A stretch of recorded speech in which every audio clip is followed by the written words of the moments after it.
E na pergunta 45, Allan Kardec está querendo saber onde que estavam os elementos orgânicos antes da formação da Terra.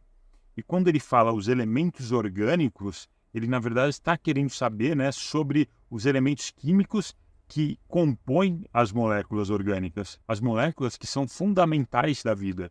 Como que essas moléculas chegaram, né, a fazer parte do nosso planeta? Porque o nosso corpo físico ele é composto por vários elementos químicos, né? O carbono, o nitrogênio, o oxigênio, o hidrogênio, né? O fósforo, o enxofre, né? Esses são os principais elementos, né, orgânicos que o nosso corpo o nosso corpo físico, né, ele possui. Só que a gente possui também o sódio, o magnésio, o cálcio, o potássio e até o cloro, né, que é o ácido clorídrico, né, que tem no nosso estômago.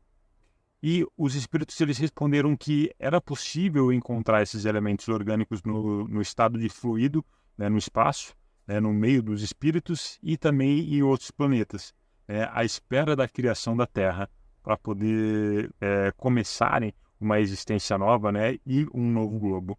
Então, olha como essas respostas elas vão se unificando, né, durante o livro, porque nas perguntas anteriores a gente viu que nada se perde no universo, né? Nada se cria, tudo se transforma. E essa resposta acaba mostrando para a gente um pouco isso, né, também.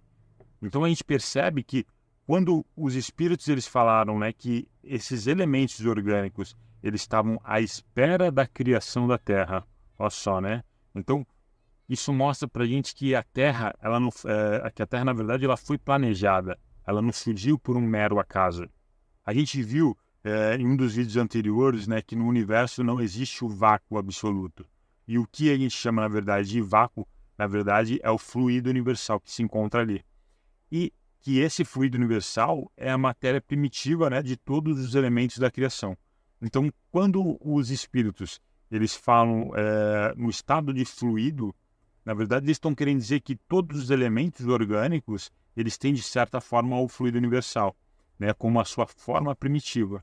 E quando eles falaram que esses elementos se encontravam também no meio dos espíritos, isso está querendo dizer que esses elementos eles estavam na supervisão dos espíritos, né, dos espíritos superiores, que eles ajudam a dirigir a evolução dos mundos físicos. E também encontravam esses elementos em outros planetas, né, porque na colisão, né, de um meteoro, né, quando aqueles planetas menores se chocam, acontece que os elementos orgânicos eles acabam se espalhando pelo universo nessas colisões, né, fazendo com que esses elementos eles cheguem até o nosso planeta ou até em outros planetas. Então, nada se perde realmente no universo, né? Tudo se transforma.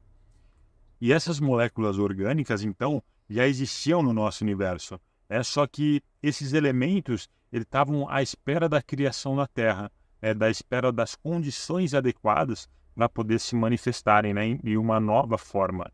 Né? No comentário da pergunta 45, Allan Kardec lembra a gente, né, que a formação de cristais acaba sendo um processo também que depende de uma condição muito específica, né, como a temperatura, a pressão, a concentração, né, das substâncias que estão envolvidas, né, entre outros fatores importantes. E a menor perturbação dessas condições pode acabar impedindo as reuniões desses elementos. Então, a formação de cristais ela acaba sendo extremamente sensível, né, às condições ambientais e a menor mudança, né, da condição ideal pode impedir a formação do cristal. Né? Então, com essa analogia, Allan Kardec ele acaba ilustrando para a gente, né, como que a organização e a complexidade da natureza, da vida, tudo mais, depende de uma condição muito específica. E como os cristais, a vida também precisa, né, de um conjunto precioso, né, de condições para não só surgir, mas também ela se manter.